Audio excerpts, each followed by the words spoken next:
So, good evening, everyone. Welcome aboard. I'm joined this evening by Viviana from Leyda Wines, Viña Leyda in Chile. We're absolutely delighted to have her here this evening. We were just having a bit of a catch up there about the vintages in Europe and in Chile, and we'll talk a bit more about that once we get into the tasting. Before we kick off, I've got to just go through the house rules for the tasting itself. Those will go on to the group chat in a minute and you will be able to see them. But I'll just go through these if you can bear with me. So that you can hear myself and Viviana, you guys sadly will all be muted during the presentation, but please use the Q&A and please use it as much as you want to, because the questions really jazz up the tasting for us and it makes it much more fun for everyone else. So please feel free to use the questions and use the chat function.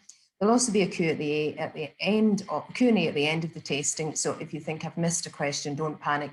We'll usually go whizzing back through them to make sure that we've addressed all the questions.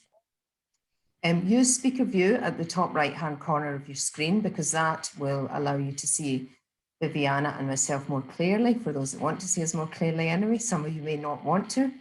The tasting is being recorded. It's a virtual tasting, but it's only myself and Viviana that are being recorded. So you can leave your videos on or off, whatever you prefer, but just to assure you that you're not being recorded. Please remember to eat and drink throughout the tasting. That's drink water to keep yourself hydrated, as well as sipping the wines. And if you haven't prepared any of the food matches to go with the wine, then have some nibbles or crackers or whatever, just to keep your palate fresh as we go along. And then tomorrow, if you've got friends who've not been able to join, or you haven't not been able to join yourself, then we'll send out the link to the tasting tomorrow so that you can watch it online and taste the wines along with us. So Viviana, I think the first thing we'll do is we'll ask everyone to pour themselves a glass of lovely Viña Leyda Sauvignon Blanc. You can see that we were testing this in the office earlier today with the team, that we've all got miniature bottles, or the team's got miniature bottles that they've taken home with them to try the wines at home as they're online with us this evening.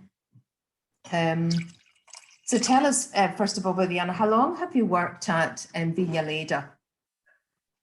Lynne, first of all, thanks for the invitation. I'm really pleased to be with all of you. A greeting, nice greeting as to everybody that is at your houses. I hope you enjoy this tasting, and please feel very free to ask anything you would like to comment. I have been working in Leyda Winery for 15 years. Okay.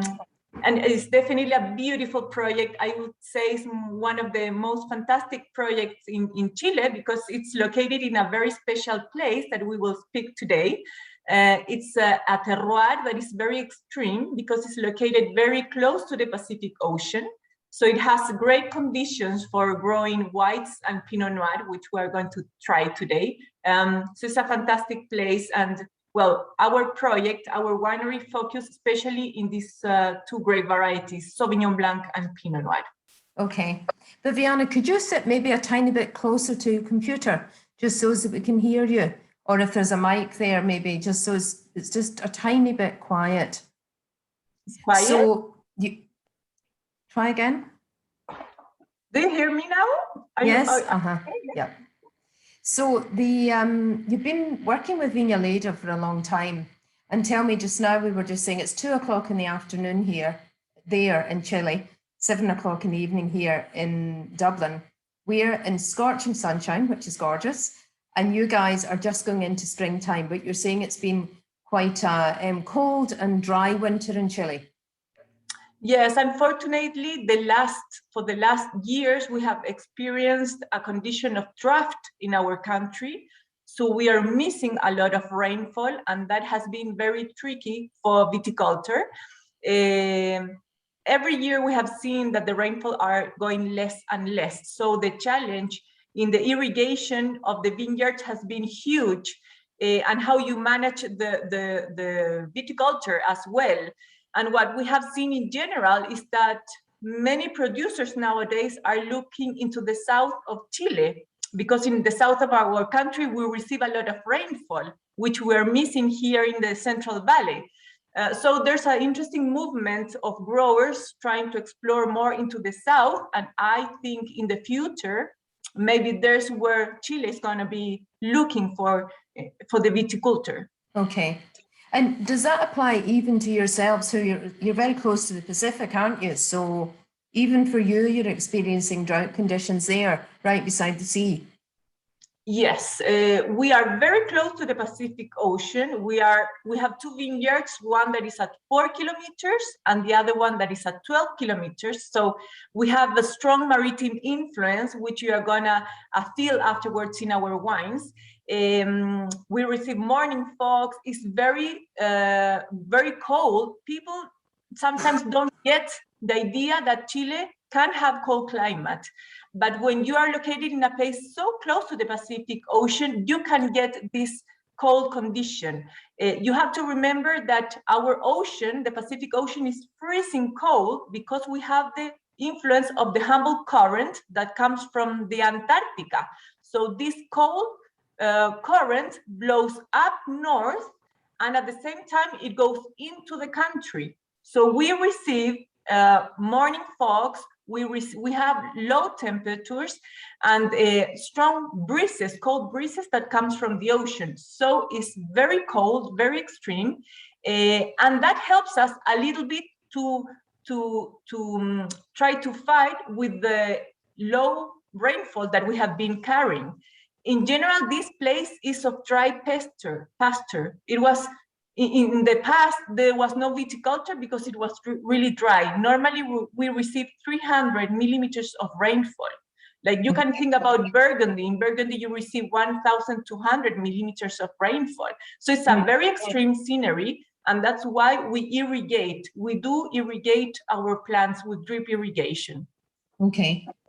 And of course, though, that Pacific has got a massive influence in terms of the wines that you're making, because of the lovely, with the mist coming in the morning, it's protecting the grapes and it's helping things like the aroma profile and retention of acidity and so on, isn't it?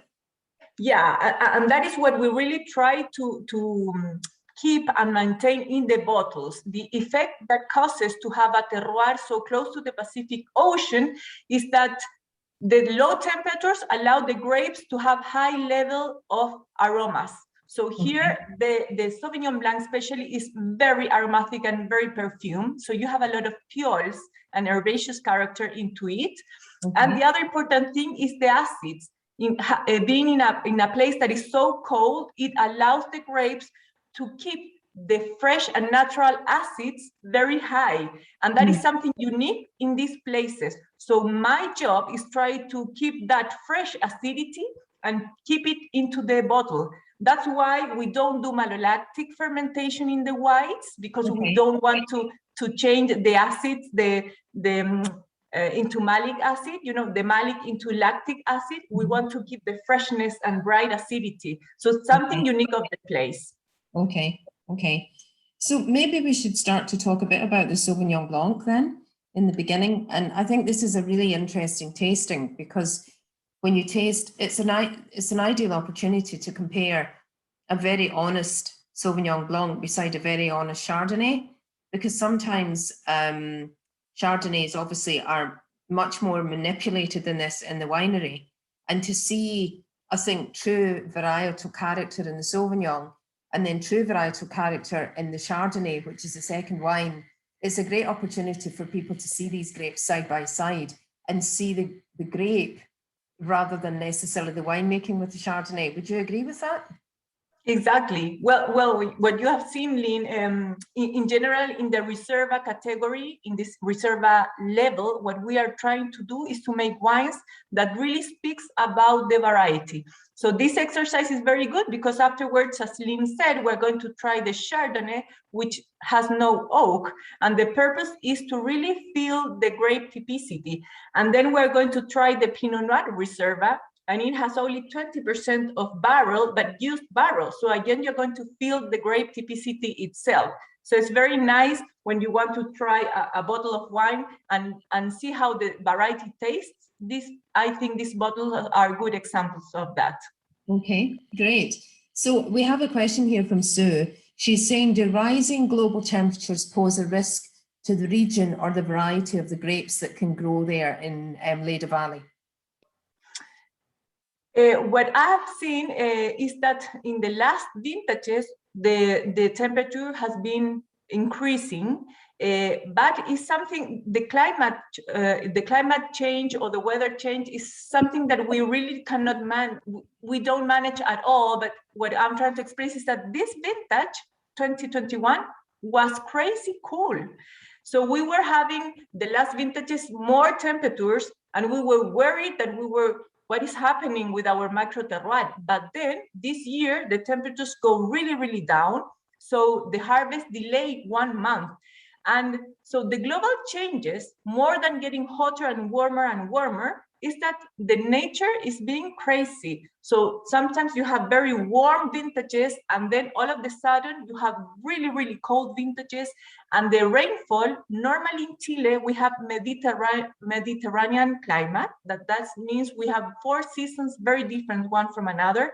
And the rainfall are normally got in winter. But what we see is that the rainfall, besides that it has been decreased, we experiment rainfall during the whole year. So for example, this year, 2021, we had rainfall in January, which is our summer, and when we are ripening the grapes. And it was a really challenging vintage, this one, because we received 50 millimeters in 1 day. And it was the last week of January. It was like having 2 events of irrigation in only 1 day. And the Chardonnay was ripening and the Pinot Noir was ripening. So we had a little bit of botrytis, and that was a really, really challenging season. So it's crazy. What happened in the past is that my harvest always started the 15th of March, and it was everything so scheduled and so well organized. But I would say since 2015, that nature is giving us a fight. And now the target for winemakers and viticulture is to be very linked into the terroir, observe a lot, do a lot of analysis, and be prepared for anything. Because that's what we have been experimenting. It's not any more scheduled and organized thing. Nature give you ¿cómo se dice? Desafío. It's a challenge. It's a constant challenge, I would say. Basically, you're talking about essentially variation between the vintages, but also just extreme weather events as well, which you have to manage throughout the course of the growing season. So quite challenging, as you say. Yes, it is. Lynne, can I show some photographs for? Yes, it's good to see where the vineyards are located and so on. Yes, just to show, it's 2 photographs for you to understand where we are located in Chile. Can you see now the photos? So in the right hand, you have the Andes Mountain in Chile, that is very tall. Then you have the Central Valley, where is Santiago, that is our main capital. Then you have this mountain that is called Coastal Mountain Range. For those who know Casablanca Valley is a famous valley in Chile for growing whites, and is in the east side of the Coastal Mountain Range. And then Leyda Valley is at the west side of this mountain. So it's more cold, and you see here is at 12 kilometers from the Pacific Ocean. So it's very, very close to the sea. And this is a photograph, a beautiful photograph that I love to show, that is Leyda Valley. There, I don't know if you see my arrow, at the bottom, there far is the Andes Mountain. Then you have the Central Valley. This is the Coastal Mountain Range. And in the west side of the Coastal Mountain Range, you find Leyda Valley. And this one is one of our vineyards, which is called El Granito, that falls in the river. This is the Maipo River, where we take water to irrigate the vines. And this is the same vineyard, all the opposite around. So this is again the Maipo River, and there is the Pacific Ocean. So really, when you are standing here in this place, you can see this vineyard particularly is at 4 kilometers to the sea. So you can see the boats and the ships there. And when you're standing in the slopes, because this place is very slopey, you feel all the breezes from the ocean and you smell the saltiness that comes from the sea. And there you decide, you say, oh yes, this is the place, fantastic place for growing Sauvignon Blanc. So it's very, very cold and wind. In fact, in the winter time, it's very foggy. And in the summer, that many people, there here nearby is a beach for holidays. And many people in January and February come here for holidays. And they get so upset because it's in the summer, it's so humid and with a lot of fog, and they can never go to the beach and take a bath. But I always laugh that for them, it's a nightmare, but for us, it's the paradise. It's a paradise. It's a paradise having all this mist. It sounds like an Irish summer, Viviana, or a Scottish summer for that matter. So I think it's really interesting when you show us the photographs, and thanks for that, because it kind of lets us get an idea of the terroir and the geography and so on.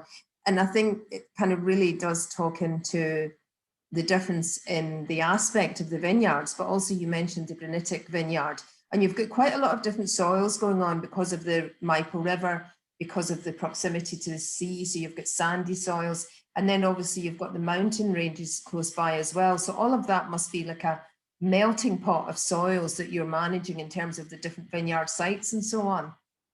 Yeah, well, in general aspect, if we have to choose only one soil that is linked into Leyda Winery and Leyda Valley, it will be the granitic soil, because the coastal mountain range, the mother rock, is granitic soil. And what we have made a lot of research, make a lot of research of soil, because as Lynne said, we have a mixture of soils. And what we have understood and learned is that granitic soils give birth to very vibrant wines. And we love that because it's the perfect link for cold climate condition and vibrancy and freshness in the palate. And the other important thing is that the granitic soil in this area is, it has a lot of iron. And the iron as a mineral enhances the freshness. So it's the perfect condition. Granitic soil with this mineral, and when you craft the grapes that are grown in these special spots, it definitely brings the vibrancy and the juiciness up in the palate. And we also have other soils that is red clay, that is originated from here as well, but it's not that abundant. And we use that for the Pinot Noir Reserva, because what we have seen is that the red clay brings smooth and muscular palate. So not so vibrant and not so crunchy, but it's more like dense and creamy texture. So we love that for the Reserva Pinot Noir. So we have done a lot of research, and we have separated all the blocks in small units depending on the soil composition, and we separate all of this for vinification. So there's a lot of wines that are crafted linked to a specific soil composition that will help in the palate, in the sensation of the final palate. Interesting, interesting. So we've actually got a question about Sauvignon Blanc, which reminds me, we've not even talked about the Sauvignon Blanc yet. So let's talk about the Sauvignon, and we can then answer that Sauvignon Blanc question. So we're on the Leyda Sauvignon Blanc. Yeah, well, this Sauvignon Blanc is crafted from grapes of our two vineyards. So for the El Maiten vineyard, which is at 12 kilometers, and from El Granito vineyard, that is at 4 kilometers from the ocean. And this is a blend of different clones. So we have clone 1, that is 50% of the wine is clone 1. Then 30% is clone 107, that is a little bit more herbal, more linked into the grassy notes. And in the palate, it's very linear and fresh. And then it has 20% of clone 242 that is more tropical. Here you have to think about guava and passion fruit, and it has a nice sucrosity in the entrance of the palate, but it's short. So we harvest every clone by separate. We vinify by separate as well. In fact, we use different yeast depending on the clonal selection. And then the vinification in the cellar is done. We destem everything, is all fermented 100% in stainless steel tank. And I'm very crazy about the temperatures for the fermentation. I really love the Sauvignon Blanc to ferment at low temperatures, because then you are sure that the yeast is working very slow in time. And that is the clue for having wines that are very expressive and complex in nose. And also I'm very worried about keeping that fresh acidity that is so important, because I think this Sauvignon Blanc at the end speaks about the terroir. So it has all those components in aromas.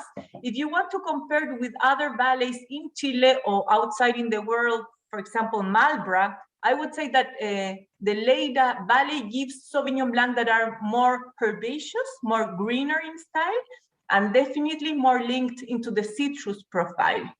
And the other characteristic that other places doesn't have is this crisp acidity, this crunchy flavors in the palate that lifts a little bit the sensation up. Okay. And when you say cold or cool temperature, is that 10 degrees Celsius or that type of area? For fermenting, it's 12 to 13. 12 to 13.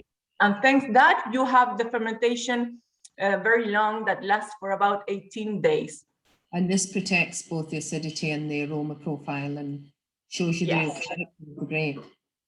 So you can ferment your Sauvignon Blanc in 5 days, but it won't have these complex aromas. It's going to be more simple, and in the palate, it's going to be narrow and short, for sure. But when you make your yeast work very slowly in time, you make it more efficient, and you obtain more complexity in the nose and in the palate as well. Okay. And I mean, as a general point, you've said that you feel that your wines from this cool area within Chile is herbaceous and citrus. I mean, Marlborough to me would be probably more exuberant on the aroma profile, maybe more fruity, and certainly more fruity on the palate. Would you agree with that? Would be a difference in it, say, the comparison of the styles? I totally agree, and it's more teolic, the New Zealand style of Sauv, and maybe it has this like tomato leaves, very strong, and this guava or mango, very upfront in your face. And it's a nice style of Sauv. I really like New Zealand, but it's really interesting to see the different styles. So it depends what you're looking for. In Leyda, you're always going to find this more citrus, so maybe more mandarin or more lime. And this herbal character that is almost like grassy notes. And I also think that Leyda has more vibrant acidity, that is like a sharp acidity. I always say electric sensation in the palate, compared maybe to Marlborough, that Marlborough is a little bit rounder, or it has more sucrosity, but it doesn't have the crisp acidity of Leyda. Okay, good, interesting. Well, listen, thank you for that. It would be interesting to know if we have anyone that's tuned into the call, if there's anyone that's actually visited Chile, because obviously it's such an amazing country. And then in the meantime, we'll pour the Chardonnay now. Let's go to the Chard 2020.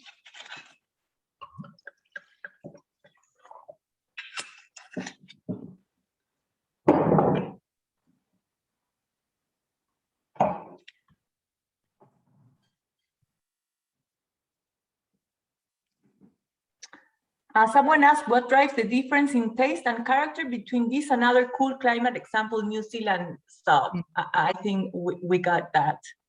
We are going now into the Chardonnay Reserva, and what I think it's really special about this chard, as Lynne said before, is that this chard doesn't have any oak.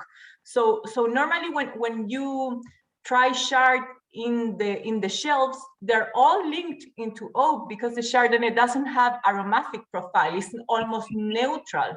So most winemakers like to work with a little bit of oak. And the challenge that we took was to make a Chardonnay without any oak, just to show the fruit profile, which I think that in Leyda is beautiful, because what we have been speaking about this cold condition and slow ripening in time. So although Chardonnay is almost flat or not very floral, it does have a beautiful fruit In our case, we work with special clonal selection, which gives a little bit more citrus style in the Chardonnay. So normally what you find in the shelves are Chardonnay more linked into sweet aromas or maybe honey or more tropical. But here, what we are crafting are Chardonnay a little bit more citrus in style. And the fermentation that we do is exactly the same that what we do for the Sauvignon Reserva. So 100% fermented in stainless steel tank, low temperatures again, and here trying to work with the lees to bring up a little bit smooth sensation in the palate or almost sweet texture. It doesn't have any residual sugar, but you can almost feel this sucrosity in the palate. So I say that for people that want to really understand what is the flavor of the Chardonnay, this is a nice bottle to get the aromas. And I think it's got, you're saying that you do some lees work, which is a bit of lees stirring, and it definitely does have a touch of a touch of an exotic nose. There's something quite tropical there, and then on the palate it has a nice sort of creaminess, just very, very lightly so, nothing extreme, but a nice bit of textural context on the palate. Yeah, it's smooth, but at the same time nicely balanced with juiciness and freshness. So this, it doesn't have any malolactic fermentation, as I said before, just to keep the bright acidity of the place. And then in the aromas, I get sometimes a little bit of cluster apple. I don't know if you have that fruit. A bit of what, sorry? Cluster apple, which is a green skin fruit that inside is a white meat with big black seeds. Okay. You don't have that? No. It's exotic. It's like very sometimes tropical fruit. Okay. Okay. I get a lot of that. I definitely do get a tropical note on the Chardonnay, which is nice. And then you've got this delicious, refreshing acidity afterwards, which is perfect. Because although you've got a touch of tropical note and a hint of creaminess, then it just finishes very refreshing, crisp, clean, very bright. As you say, it's got that touch of electricity again that you talked about in the Sauvignon Blanc. So someone is saying that their son lived in Colchagua Valley for a year. So that's nice. They visited over there. Beautiful place, Colchagua. It's a very nice place. Yes. And then the O'Brien's team are asking if there's anyone tried any of the food matches with the wines. So for the Sauvignon Blanc, we said shellfish and fish, and that match came from Viña Leyda themselves. We like to ask the winery how they match their wines, so as that we can try and be as authentic as we can. And then on the Chardonnay, the food match was salted shellfish and buttery creamy cheese.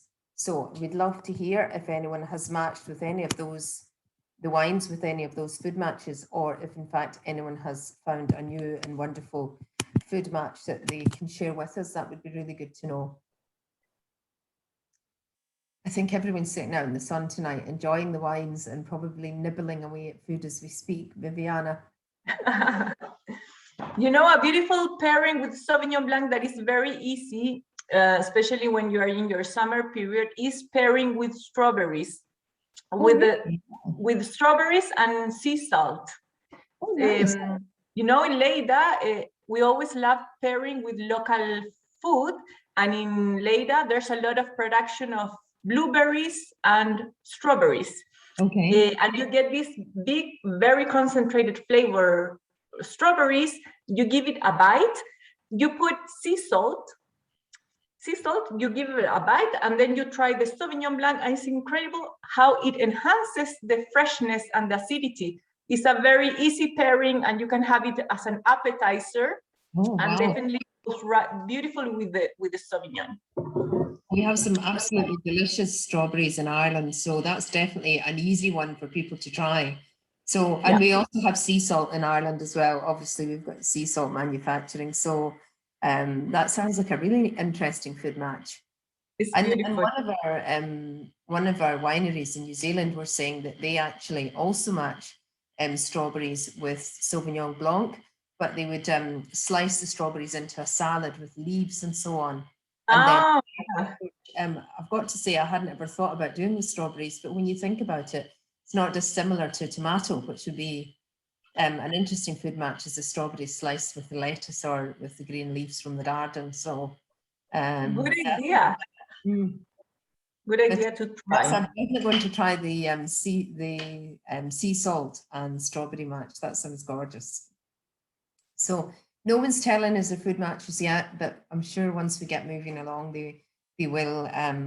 So I was just curious, the reason that you don't, I mean, lots of people would make oak Chardonnay, or that they would age Chardonnay in oak, but you've chosen not to. And is that entirely because you want to showcase the grape variety and how the grape variety presents from Viña Leyda? Is it entirely about that decision on this wine anyway? I know you do have some oak Chardonnays, but this is really all about purely the grape variety.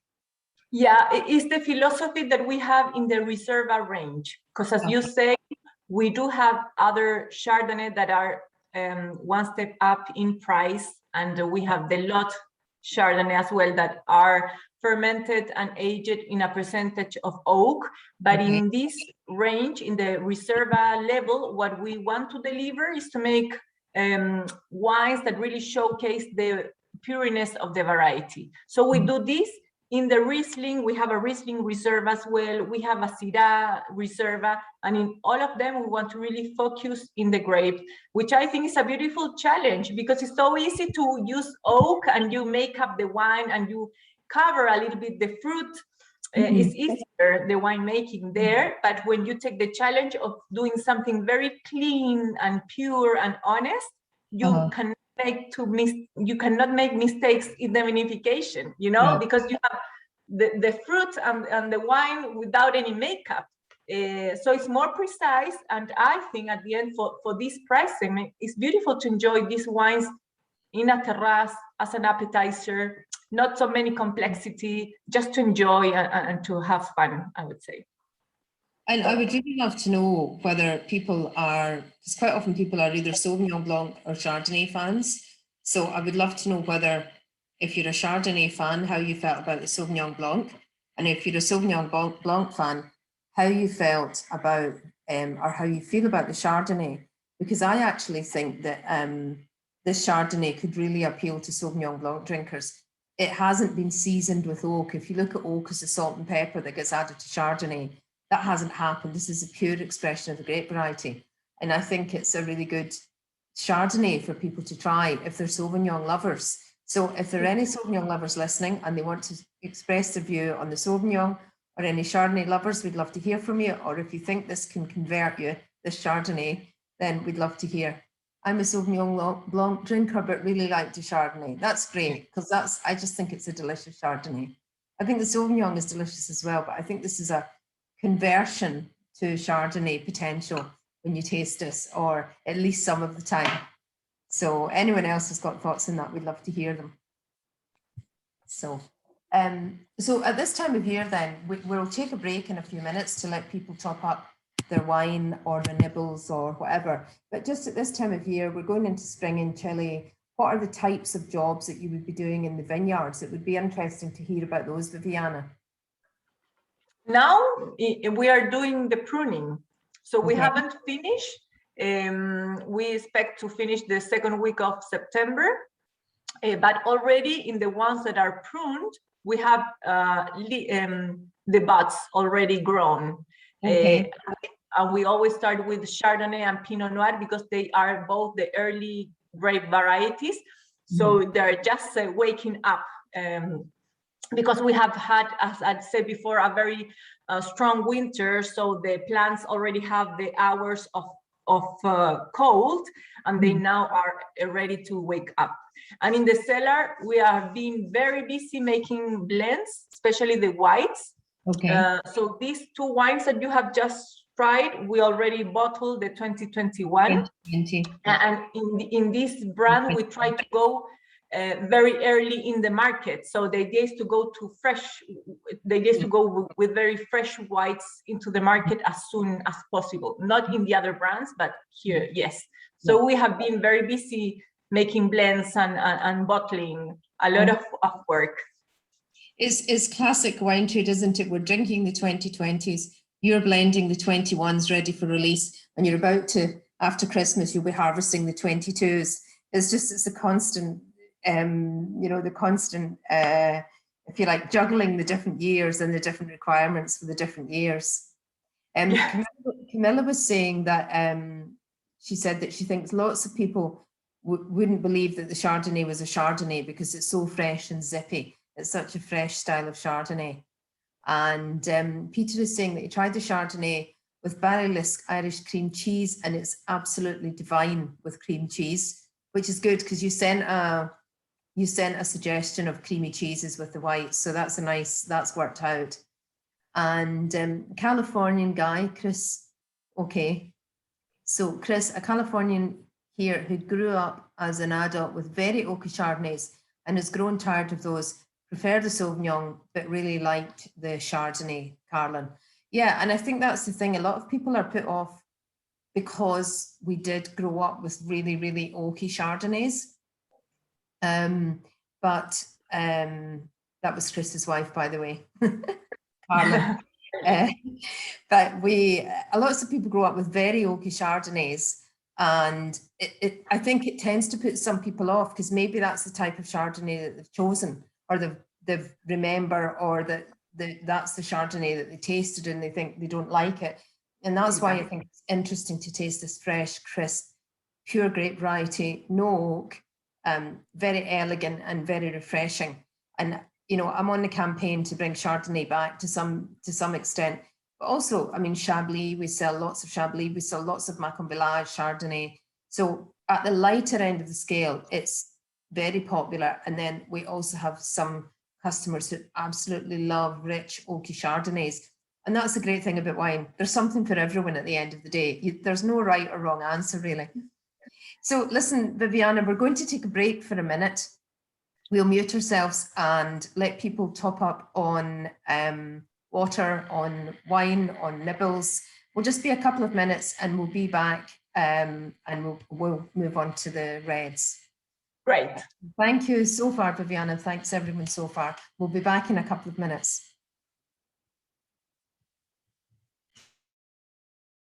I would just share this book actually with everyone, because this book actually was sent to me by Viña Leyda, by Marcela, Viviana's colleague, and it actually is about a Chilean soil scientist, Pedro Parra, who is completely the world expert on vineyard soils, and he's working as a consultant all over the world. So if anyone is interested in soil and geology and the effects on vines and the flavor effects on the wine and so on, it's worth trying to get a copy of this book. I don't normally plug books, but since you guys send me, and I think it's a fantastic book, I thought I would mention it. Oh, that's nice. We work with Pedro Parra in our vineyard. Yeah. Since 2015, mapping and studying all the places just to get and understand the soil composition and trying to do this micro-vinification of different plots and different soils for each one of the wines. So he's a great professional, very interesting. I remember you said the last time that you've been working with him to try to understand the diversity of the soils in the vineyards and so on. So I thought I'd just mention it because it's a great book if anyone's interested in that type of thing. Sorry, before we go on to the Pinot Noir, French Comté cheese, a dab of McDonald's hummus and white grapes on a slice of toasted pita works really well with the Chardonnay. Oh, wow, that sounds gorgeous. Sounds really good. And then having some camembert, which was lovely with the Chardonnay. Again, I'm sure that's absolutely delicious. And it just shows you how simple food and wine matching can be. It's not really about rules. It's more about doing what you fancy doing yourself, matching the food with wine that you like and just enjoying it. And as you say, experimenting, like you were saying earlier, with the strawberries and the sea salt and with the Sauvignon Blanc. And different things will work for different people because we all have different tastes. So yeah, sounds fab. Okay, so we're moving on then. I actually popped the Pinot Noir Reserva in the fridge for a little while tonight because it was so warm here in Ireland that I just decided to pop it into the fridge for 10 minutes to cool it down. So you can see the label's wet in case anyone's wondering. Yeah, I always like to drink Pinot Noir at 15 Celsius degrees. I think that's the perfect temperature for this grape variety. Because too cold, you don't really feel the aromas, and in a room temperature is too warm for Pinot Noir. Yes. It is a very fragile grape, so 15 works perfect. So the first of the reds then, and you're a massive, passionate Pinot Noir fan, aren't you? Excuse me? You're a massively passionate Pinot Noir fan, aren't you? Oh, yes. I love Pinot Noir. And I think it's so difficult to ferment. I've made a lot of vinification of different grapes from some crazy grapes.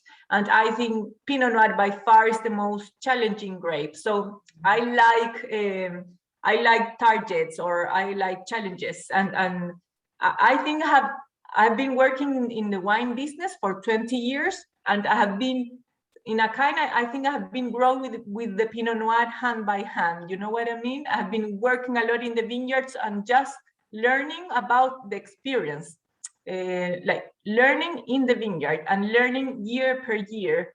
And it has took me quite a lot of time to really understand the grape. So now I'm very happy with the wines that we are making, but it was tough. It was a long curve of knowledge, of learning. And I mean, lots of winemakers would say that Pinot Noir is hard in the vineyard and it's also hard in the winery. It's the most difficult grape to work with because it's temperamental as a grape variety. Is that a fair? It's so delicate. It's so delicate. If you don't do the correct irrigation, it shouts and it tends to dehydrate too easily, not as a Cabernet Sauvignon or a Merlot or a Carmenere. The Pinot Noir, if you do a mistake, it dehydrates immediately. And also, it's not everything about the climate. So you can be in a cold climate, but then she really needs the soil. The perfect soil will definitely brings up a more elegant and pure Pinot Noir. And then in the cellar, you don't have to touch it too much, because if not, you have a lot of phenolic and rough sensation in the palate. So you have to be very delicate, and also in the temperatures, you have to try the juice fermenting 3 times a day, every single day, like doing a very strong follow-up. And when it's correct, you have to take it from the skins, because if you leave it one more day, it's rough and it is hard. So it's drives you crazy. And then it is the other thing about the oak. Here again, the work that we're trying to do is to make fresh and perfume or floral Pinot Noir, again, to be honest. So I'm crazy about, for instance, the alcohol. I don't like Pinot Noir that have 14.5 alcohol level, that are like the sensation of yummy texture, of big style of Pinot Noir. And we did that in the past, but we realized that it was a mistake, because in the past we treated the grapes as if it was a Cabernet Sauvignon, because we didn't have enough knowledge. And then we learned everything about this, and we understood that we have to harvest early, looking for lower alcohol. I'm very obsessed of having this red acid fruit profile, more linked into the raspberries or cassis, and also about the oak, going away from the barrels. Like years ago, it was 100% aged in barrels, a good percentage of new oak, but now no. Now we are using more concrete casks, big casks without any toast, just to bring the balance and to show in the bottle the beautiful grapes and quality that we have in this cold climate. Okay. And it's interesting you're saying, you actually, I don't know if you realize, but you said Pinot Noir and you called her she. So she's definitely a she grape to you, is she? I have it in my mind. you know, Lynn, I'm a crazy people. I have in my mind that the Pinot Noir should be a ballet dancer in the palette. So when you see a ballet female dancer standing in the scenery, she puts her arms up and you see her body that is just straight and thin with the nerves and the fiber. She's thin, she's tight. I think Pinot Noir should be like that in the palette. You should feel almost like a column, firm column, almost like a Sauvignon Blanc, firm column of acidity. I like that. I don't like a fat Pinot Noir. Many people like, and that's good. But when you want to show the cool climate terroir in a bottle, she has to be thin. And we have been working with that. I like vibrancy, sinewy texture, all of that adjectives I'm looking for in the Pinot. Crazy, a little bit crazy. No, it's not crazy. I love the idea that your Pinot Noirs are like a ballet dancer, sinewy and thin and lean and taut and, you know, sort of elegant as well, that implies, which is lovely. So why don't you talk us through this ballet dancer then, Viviana? This beautiful ballet dancer. It's a ballet dancer, and Helen says definitely get some spices, and I'm glad you take it because it's something unique of this place as well. So together with this red fruit, like raspberries or a little bit of cassis or red cherries, which you always gonna find in these wines, there is a spiciness. And sometimes you can get this like white pepper or sometimes like laurel, which you use to cook. It has that, and that's unique to Leyda as well. And for making this Pinot Noir, we take grapes from our 2 vineyards. There's a clonal selection mixture behind. Almost it has more red clay here. If we speak about the soil, it's more red clay here. And the vinification, we do it everything in closed vats with punching down resin, very, very careful. Short maceration, because if you see, the color is dark. And the reason is mainly Pinot Noir doesn't have in good color or strong color. Normally Pinot Noir has lighter color. But here in Leyda, the clusters, because of the extreme weather, the clusters are very tiny and the berries are very tiny as well. So they naturally give a little bit darker color than usual. And because of that, the cold maceration, it's very, very short. We do only 2 days of cold maceration, and then you have the right fruit and color. And then the fermentation is done about 24 degrees, very gentle, touching very little the grapes. And once the wine is dry, we put only 20% in old barrels, in old French barrels. I use barrels up to 10 years use. I like old. And the rest, the 80% goes to age in stainless steel tank. So really the idea is try to maintain and keep the pure fruit in the bottle. And the idea of the old barrel is that the impact of the wood is very, very low. So you have a slightly oxidative effect, but you don't have any wood flavors. Is that the idea of the old barrels? Exactly. You have the microoxygenation that is very controlled, but it doesn't add any tobacco or chocolate flavors in the wine. So it's just the microoxygenation that you have. And it structures a little bit the palate as well. Okay. And Viviana, I would love if you would just talk through on this wine, the aroma profile and then the flavor profile on the palate. I think it's very interesting for people to hear exactly how a winemaker would describe the aromas and flavors of their own wine. I think that's quite an interesting thing to do, if you don't mind. I always say that this wine for me is like a basket of blueberries or of fruit, berries of the forest, forest berries. I don't know how you translate that. But are these little berries, forest berries. I get a lot of that, and together I would say that is a very expressive Pinot Noir with all these cherries and raspberries that we have been speaking. The spiciness that we said also. I always get white pepper in the glass and some herbal character. In Chile we have local infusions or local herbs that is like boldo. I don't know if you have something like that in Dublin, but it's like local herbs that we have here. Boldo or poleo, that you use. Sometimes grandmothers do these infusions when you have stomachache or something like that.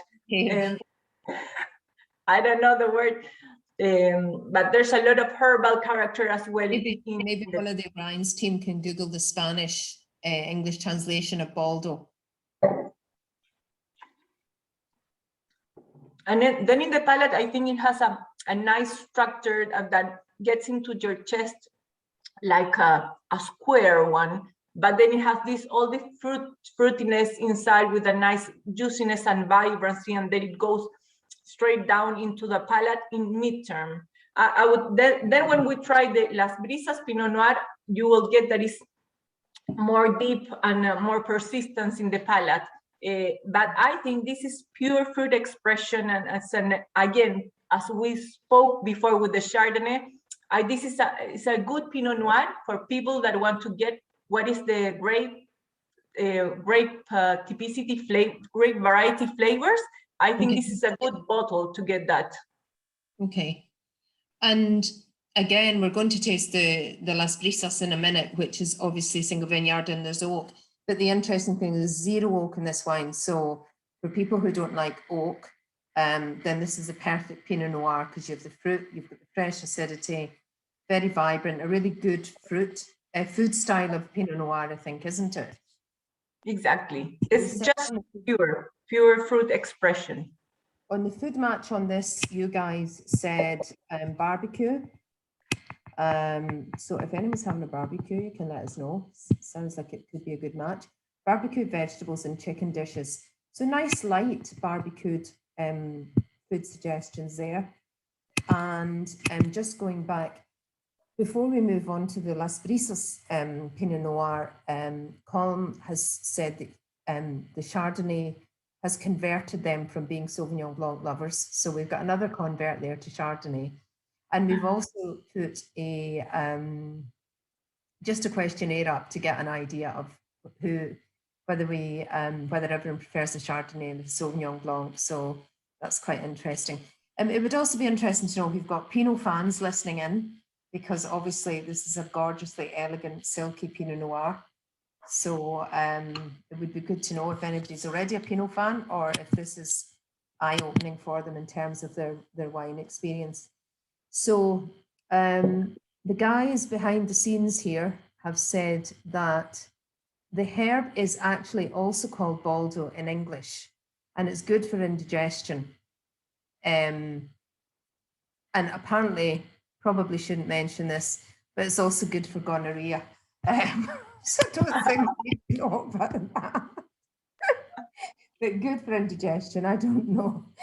So we'll move then on, shall we, to the last wine, the Pinot Noir Las Brisas, which is the vineyard Las Brisas. So maybe you can tell us about the single vineyard first of all, because it's interesting that it's a single vineyard Pinot. Yeah, well, this is single vineyard because it's the selection of blocks that comes only from one vineyard, that is El Maitén. So it's the one that is located at 12 kilometers from the ocean. And in this wine, we put it Las Brisas because it comes from the place, from the blocks that receives directly the breezes from the ocean. So Las Brisas is the same translation of breezes in Spanish. And in this wine, we really wanted to have this grip and sinewy texture in the palate with what we were speaking before. So for that reason, we have selected only the spots and the blocks that have pure granito in the soil. So the target here is to have this fresh and linear palate. And thanks with the soil research, we have separated all these special plots. Okay. And well, here, of course, as it is one step up in quality, we manage the yields to be more focused. So here, each vine produces 1.5 kilogram to ensure the fruit concentration and also the concentration of the wine. And in the cellar, we do select the clusters. So this is more focused work in the cellar as well.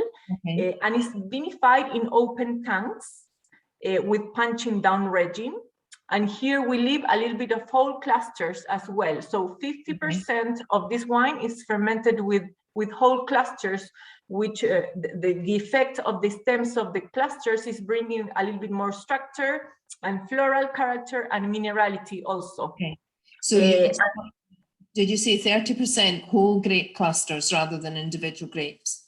Yes. What we do in the cellar is we do like a cake.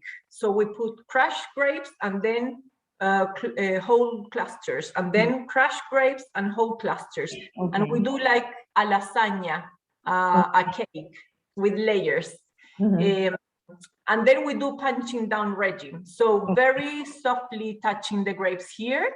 And once the wine is dry, we put the wine in barrel. It has 30% of French oak. And then we put concrete. We age wine in concrete vessels and in stainless steel tank as well. So we have these all three combinations of components that are aging in different materials, different vessels, and then we leave the wine aging there for 10 months. So it has a longer aging than the Reserva Pinot Noir. Okay. And would you talk us through this wine now, Viviana, the aromas and the flavors? Well, in this wine, definitely, I think you can get more into the earthy character. You're trying the 2018, which was a great vintage in Chile. I think it has been one of the best that we have had since 20 years. It was the perfect vintage with no rain, very healthy season. It was cold, but not as freezing cold as this year. So we received perfect grapes with the very good analysis that it was the perfect pH as well. So the wine have been aging in the bottle very, very nicely. And what I see in general in the Pinot Noir that we craft is that in the aging in the bottle, it turns more into the earthy character. So maybe more mushrooms going in and this wet earth that is typical of Pinot Noir with age. And then in the second layer, there's again this like red cherry going on, a little bit herbal character as well. But maybe for myself, less herbal than the Reserva. So here's more like secondary aromas. And all the barrel, the 30% of oak, I think is nicely integrated. So here you don't feel the tobacco or the mocha or vanilla very strong, but it's just integrated smoothly into the final wine, which is what we try to reach. Yeah. And it's got a slightly stone character as well, hasn't it? Slightly. It's got a slightly of stones, slightly. Kind of savory stone character. Exactly. That's delicious. And then in the palate, if you feel the difference with the Reserva, maybe the Reserva is more in the attack in the upfront palate, and the Reserva it's like more rounder. But this one definitely is linear in the palate. It goes just in the middle of the palate and very firm and strong. So it's interesting because they come from the very same place, and you can find so different characteristic of Pinot Noir. In Leyda, we're doing 5 different Pinot Noir, and I would love to do 10. It's just fantastic when you can have different expressions of Pinot Noir, and just people decide which one they do like and they do enjoy. But you have so many components to play and to show. And I think that's nice. Like the nature is magic, I think. Well, maybe we should do another poll to see whether people prefer the first Pinot Noir or the second Pinot Noir. So obviously I have to ask you if this is a male ballet dancer, Viviana. I think she's more even more feminine, and is more powerful. More powerful female dancer, okay. Yes, I think it's more fit in the structure of the body. I definitely feel it's more electric and more sinewy texture here, definitely, rather than in Reserva. But still a girl. Still a girl, yes. Brilliant, brilliant. Okay, so the food matches that we had on the with this, interesting, is lobster ravioli, which I think sounds like a fantastic match, and grilled trout and Comté cheese, and we've obviously already been talking about Comté earlier on this evening. We would always be thinking, there's the poll now for people, if they prefer the first Pinot Noir or the Las Brisas Pinot Noir. That would be great to know.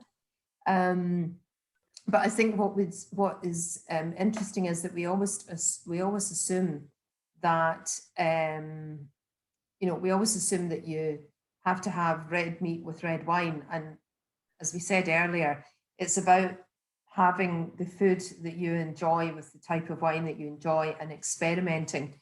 As you say, nature is wonderful and it gives us different flavor profiles of wines, but it gives us different wonderful, amazing foods to match with those wines, and it's just really about what people enjoy themselves. And I don't have any lobster ravioli in front of me, sadly, but I think that would be delicious because the wine is elegant enough and it has that vibrancy that I think it would be delicious with something like lobster ravioli.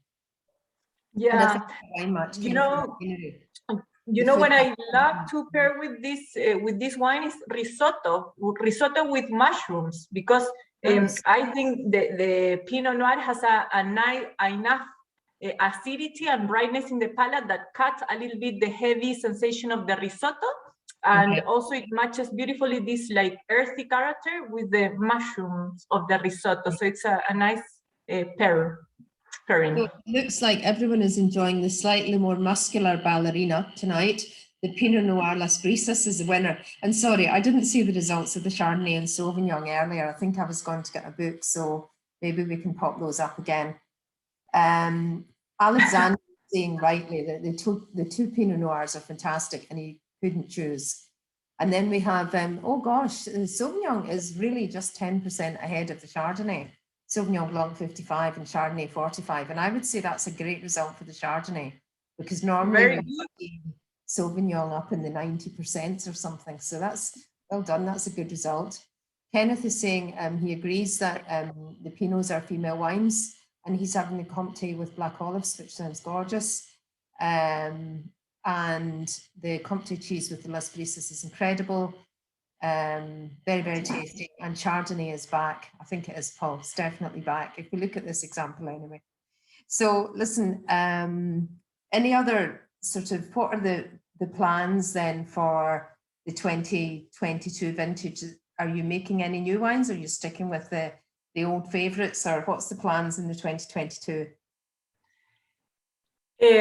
We have two plans. Now in 2 more weeks, I'm bottling a special production of Pinot Noir that is going to be our icon Pinot Noir, only 1,000 bottles, but it comes from a specific plot of limestone soil, so it's beautiful. And it was just aged in cask without any toast, so it's just gorgeous. It's more thiolic. It's very crazy Pinot Noir. I'm going to bottle it in 2 more weeks, and then I'm going to leave it for 1 week in the bottle. So that's our new experiment. New project. And, a new project. A new project. And for next year, we're trying to do a Sauvignon Blanc in the upper tier, an icon Sauvignon Blanc, because in Chile there are no Sauvignon Blanc in the upper tier segment. And also we're working in a project of new variety plantings. So we are trying to experiment maybe with a little bit of Garnacha or Cabernet Franc, Albarino maybe. So we are in an interesting project of doing a garden experiment. Well, no, that sounds really interesting. And certainly from our point of view, Albarino is very popular, and premium Sauvignon is very popular. So it all sounds good actually. So look, we can open up now, I think, for some questions. If anyone's got any questions for Viviana, we'd love to hear them. Aaron is arranging another survey at the end for the overall star of the night. If there's any questions, so Sue is saying that the Reserva was 13% and Las Brisas is 14% ABV. Is that a deliberate objective in each case, or is that a consequence of the vintage, Viviana? It was just a consequence, and I'm really, I would punish myself for that 14, because I'm always looking for less alcohol. I like Pinot Noir in 13 or 13.5. What I think in these Las Brisas is that 14 doesn't really feel at all, because it has such a strong acidity and vibrance that it really gets nice balance in, and that sometimes I'm very square and I get married into a number, but it's also important to see the balance of the final wine. And when you have a wine with a beautiful pH and a beautiful harvest, as it was 2018, the alcohol level get balanced with this acidity and vibrancy. So there's no problem, but it's not an objective. I would love to have less as a number, Yeah, but I think it's a good point, isn't it? But, you know, with vintage variation and so on, it's just the reality. Some years are going to be warmer than others, and therefore some years you're going to have higher alcohol than others. But provided there's enough fruit, there's enough acidity, there's enough structure, then everything is like total wine. Nothing should, the alcohol shouldn't be apparent, or the oak shouldn't be apparent. Everything should be beautifully balanced and elegant and integrated. Then that's the important part, really, isn't it, at the end? Exactly. For instance, this year that was crazy cold, I was worried about harvesting the Sauvignon Blanc because they were 12 alcohol level, or even lower, 11.5. So I was crazy because the grape had the beautiful flavors, the beautiful aromas, but I didn't have the enough ripeness. So when you ferment a Sauvignon Blanc with 11.5, it can be very expressive, but in the palate it's going to be very thin, and it wouldn't have this beautiful creamy texture. So it's challenging. And at the end, I have to say, okay, I will harvest a small percentage of this beautiful aromatic grape, but then I have to be patient and wait to have more bricks, more sugar, more ripeness, to have this rounder palate. So it's difficult. It's not easy to reach into the correct alcohol number, but I have it in my mind. Sometimes I'm very like, I have this objective and target, and I'm rough. I try to reach into that. But you're obviously, you know the vineyards so well, and you obviously are so clued into what the different vineyards produce in terms of what type of Pinot is going to come from this vineyard and what type of Sauvignon is going to come from here. But at the same token, what's lovely to see is that you're still got a very open mind, and you're still experimenting, and you're still trying to create something even better than the previous vintage. I mean, it's a constantly evolving, it's like a work of art, isn't it? It's constantly evolving and improving, and the recipe's always being tweaked. Yes. That's a magical thing about working with the nature, because you can have a recipe in your mind and try to respect it year per year, but on all of the sudden, nature gives you surprises. So you have to adapt with that climate condition or special weather of that unique vintage, and smoothly change a little bit the recipe to fit in the profile. And at the same time, you have this target of improving, because what will be my job if I do all the years the same quality of wine? I would be very sad. So always the target is to improve the quality, to get better vintages and better expression of the wines. And of course, there's always something that you learn, and you can share that experience in producing better wines, I would say. And do you travel much, Viviana, to the likes of to Burgundy, or, you know, say New Zealand or whatever, to see what other people are doing with the grapes that you're growing? Yeah, I try to travel to see what the rest is doing, but normally, being very honest, normally I travel more to support the commercial area and to work with you guys, importers, and to see the clients. For me, it's very important also to have that connection with consumers and understand what they are looking for. It's very important because it's not only that I do wines that I like, I really have to fit with what the consumers are looking for. So it's really nice to see maybe the trend of enjoying more wines with less alcohol level or less oak treatment, etc. So that's very important as well. But yeah, I travel also to see, well, Burgundy, I love, but also to California, or last year, before the COVID situation, I went to Italy, but it's important to keep updated. Yeah, exactly. And Alexander's asking when would be the best time to visit Leyda Valley, or to visit Chile in general, let's say. I think from October, because you already have the vineyards grown with beautiful stems, from October and up until March is beautiful. That gap, you have a beautiful gap time to visit our country, and Leyda, of course. Okay. And do you have a visitor center at Viña Leyda? Do you have a visitor center at Viña Leyda? A visitor center? Yes. No, it's not. At Viña Leyda, it's not that we receive normal guests, but we have to do special booking for receiving people. It's not that we are open to tourism, natural tourism, but we arrange that for exclusive groups. Okay. And Chris is asking if you're mainly domestic or export in terms of where the wines are sold. Exports. We say 80% of what we produce is export, and only 20% stays in Chile. Okay. Wayne is asking about is the carbon footprint an issue for wine producers? That's a long question, long answer. It's huge, and I can say that we are working in Chile. We're working very strong about sustainability, and we have this goal that in 2015 we have to be carbon neutral. So there's a really a strong complement of all the wineries, ourselves as well. We're using lighter bottles, so we change our packaging into lighter bottles. We have changed our boxes into lighter material. We are using solar panels in our vineyards for the irrigation and in the cellar as well.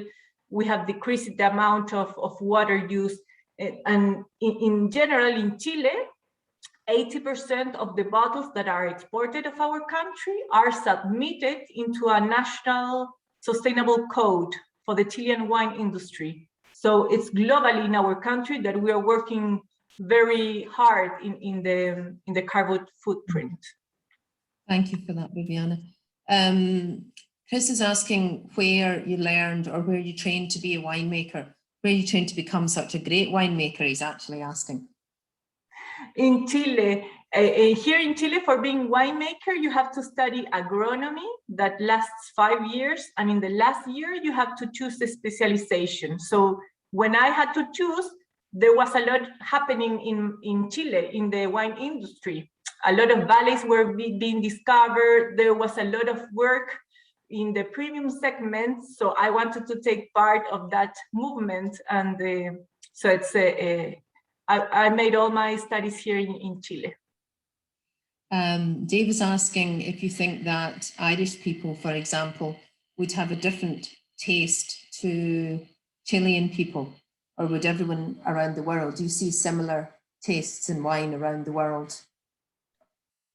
What do you think that all countries have similar taste in wine? For instance, would Irish people have different preference to Chileans? Oh, that's a tricky question.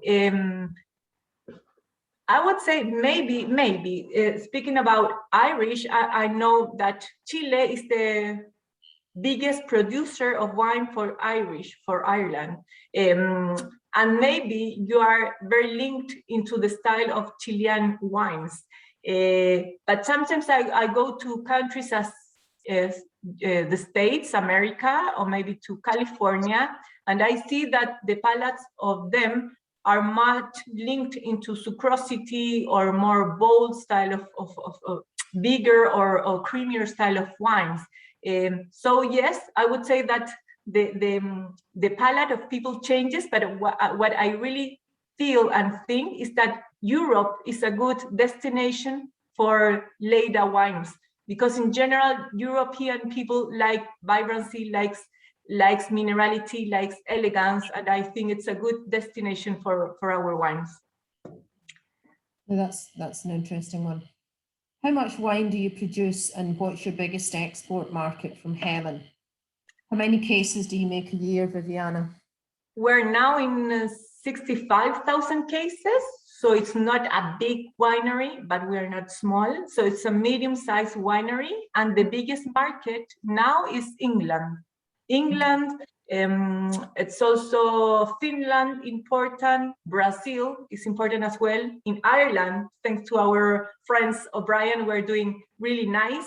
I would say that in general, the key ones. And a little bit in Japan as well. Okay. Aaron has put up the final poll, which is what was the star of the evening for everyone in terms of wines.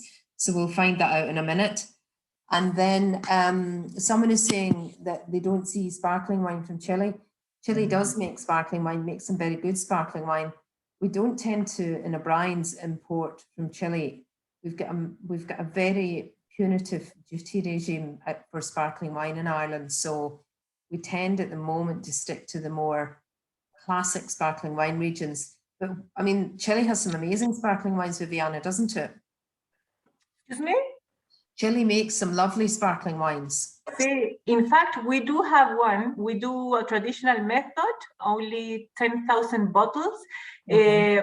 But yet, in general, sparkling, the traditional method is getting stronger here in Chile. I would say since 6 years, the industry started to doing this, and it took us a time because it's not easy. You have to have a special machine, and it's expensive to do traditional method because you get the bottle in your cellar for about 20 months before launching it. So you need money, you need investment, but it's interesting that question because nowadays you can find an interesting portfolio of beautiful sparkling done in the cool area of Chile, all along the coast from north to south, and they have had beautiful results, but it's not a big movement. No. And just to explain, traditional method basically is the wine is made in the same way as champagne, which is an expensive way to make wine. So Wayne is asking Cork versus screw cap. I think we know the answer. In Leyda, it's almost everything screw cap. And I love screw cap for aromatic varieties. I think it's a goal. I think when you have the beautiful perfume and floral notes and beautiful acidity, the screw cap will always enhance that property. Screw cap helps to bottle with less sulfur. Sulfur is an enemy for the wine. It protects for oxidation, it protects from bacteria and yeast, but it hides a little bit the aroma. So if you're able to bottle with less sulfur and protect your wine for aromatic grapes, is beautiful. Okay.